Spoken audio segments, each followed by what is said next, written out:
Hello everyone. Welcome to the July 24th, 2016 edition of the Astrology News Report. I'm your intrepid host, Ron Berger.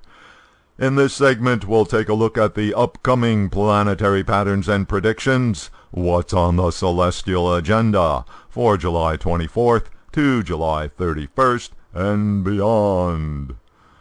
Mercury changes signs on Tuesday, July 26th, leaving Cancer and entering Leo. This puts the planet of communications, ideas, and reasons in the sign of leaders and government for the next 3 weeks until August 19th. Perhaps our leaders will come up with some rational ideas. The transition from a water sign to a fire sign has a special designation in Vedic astrology, Gandant. The Gandant degrees comprise a sort of no man's land, where a planet is extremely weakened. Therefore, the significations of Mercury, such as making rational decisions, communicating ideas and reasons, dealing with data and information, and so forth, will not be working so well Monday, Tuesday, Wednesday of the coming week. Oh yes, this is when the Democratic Party holds its nominating convention in Philadelphia. On Sunday, July 31st, Venus changes signs, leaving Cancer and entering Leo. For most of the coming month, the planet of romance and agreement will be transiting through the sign of leaders and governments. Self-absorbed Leo is not a favorable sign for Venus and tends to promote the downside of Venus: selfishness, vanity, self-indulgence. By the way, Donald Trump is Leo rising, so Venus will be transiting through his ascendant. There it will join up with his natal Mars. The planet of love in the house of self equals self-love. The planet of love combining with the planet of aggression equals passion. We can expect Mr. Trump to be even more frenzied and full of himself than usual during August. Like Mercury earlier in the week, Venus also must travel through the Gandant area, the border between a water sign and a fire sign. So, next weekend is not a favorable time for Venus significations like romance, agreement, guidance, and so forth. For the next couple of weeks, all three of the natural benefic planets, Venus, Mercury, and Jupiter, will be together in one sign, Leo.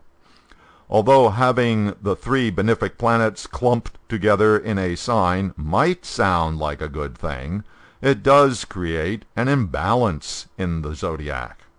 Also, in this case, it is not all good. Rahu, the eclipse point, is in Leo as well. As an eclipse point, Rahu obscures and distorts the meaning of whatever it connects with. So this is a bit of a problem, because all of the so-called good planets will be affected. Jupiter, the planet of wisdom and truth, has been together with Rahu since the beginning of 2016. And now Mercury, planet of data and information, will be with Rahu, and Venus, planet of values and agreement, joins with Rahu. So the results from all three planets are messed up by the impact of Rahu's distortion, obsessions, and ends justifies the means energy. Also, Leo receives the square aspect of the Saturn-Mars combination, which transmits tension and stress into the otherwise party animal energy of Venus and Jupiter and Leo. Also, from the other side of the zodiac, Neptune, planet of fantasy, delusion, and confusion, is sending its energy over to Leo and the planets therein. Therefore, the celestial energy pattern of early August looks a bit suspicious. Careful of false optimism, distorted facts, obsession with beliefs, misunderstandings, and so on. Oh, and one more thing. Uranus goes retrograde this week. The planet of freedom, rebellion, and unexpected events advanced into Aries, but just barely, several weeks ago, and then appeared to stop moving. Now, over the coming weeks, Uranus will slowly back out of Aries, moving back into Pisces in September, where it will remain the rest of this year. Then, in April 2017, Uranus will come into Aries for real and become a major influence for the coming 7 years, the planet of freedom and rebellion in one of the most independent, adventurous signs of the zodiac.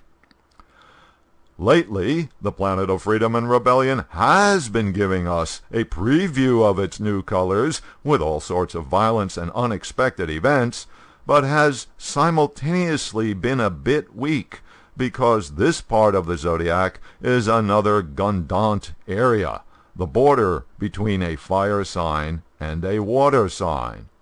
That could be the astrological reason for why the Turkey coup attempt failed.